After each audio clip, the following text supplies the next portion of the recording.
On my last vlog, I mentioned that I bought splitter cables to help me with a few recording things, such as playing N64, PS3, and retro consoles, basically.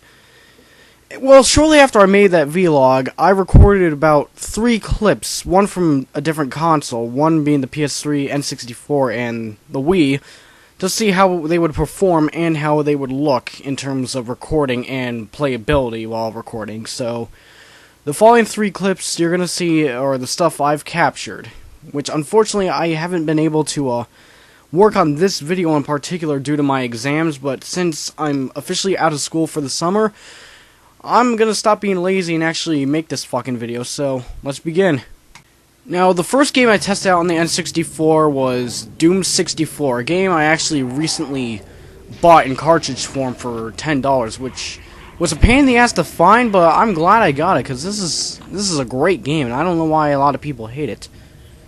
Now, when I tried to play with the splitter cables, there were some unexpected things. I mean, I was expecting the color to be on the TV, which it did, thank God. That was helpful, because if I was playing this game on the TV in black and white format, it would be impossible due to how dark this goddamn game is. But thankfully, the color was there, and the thing that surprised the hell out of me was, compared to without the splitter cables, there was almost no control delay. It almost felt like I was playing normally.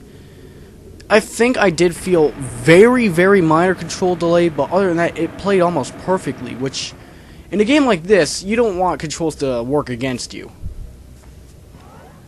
So, this one surprised me. I'm glad that the N64, of all things, passed the playability and the whole recording test. I mean, I'm not sure if the thing I recorded with would be too dark, or unless I would have to use Sony Vegas to increase the brightness, but for now I'm just keeping it what it is, so hopefully you guys will be able to see what's going on.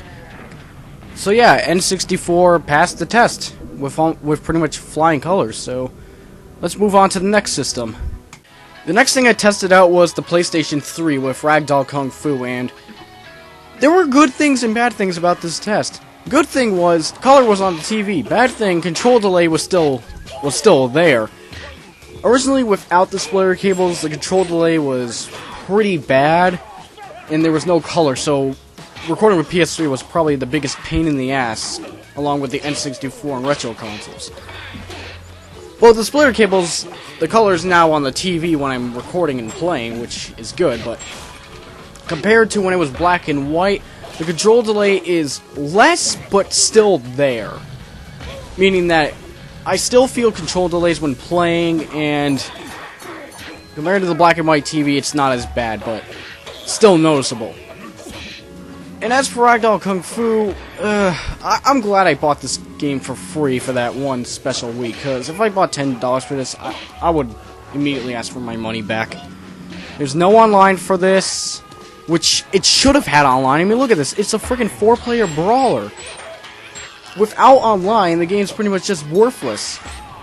So yeah, I do not recommend Ragdoll Kung Fu. And as for the test, PS3 managed to get some things fixed and one thing a little bit fixed, but it's still noticeable. So I'm still gonna have to deal with minor control delays on this one.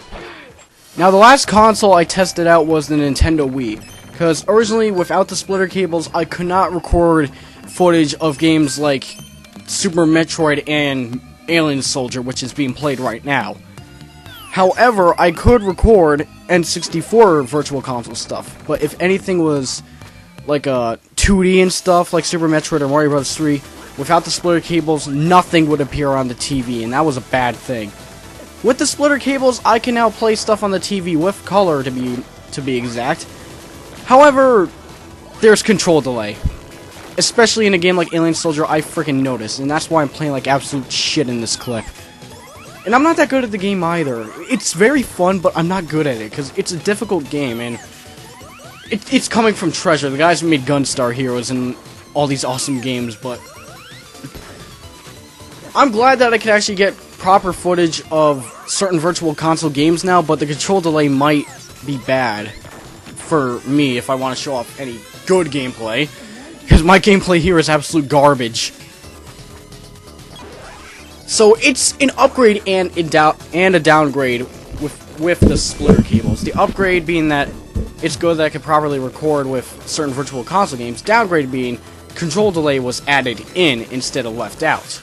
Because without the splitter cables, I had no control delay when I was playing games like Mario Kart and stuff when I previously recorded with the Wii. So, yeah, this one gets a passing grade, but also has a number of flaws that's gonna fuck me over in the end. But it's still manageable for me to work with, so it's not that big of a problem. So overall, I'm glad I bought the splitter cables. They ended up helping me get certain footage that I couldn't before, and it just made certain things easier to record, especially PS3 and sometimes the Wii, especially the Virtual Console. So yeah, the tests were mostly a success. So yeah, since it's summer vacation now, expect a few more videos from me. Maybe it could be just anything, but as for that Geist review, you're gonna have to wait longer, because that might turn into Duke Nukem Forever. So yeah, see you guys later.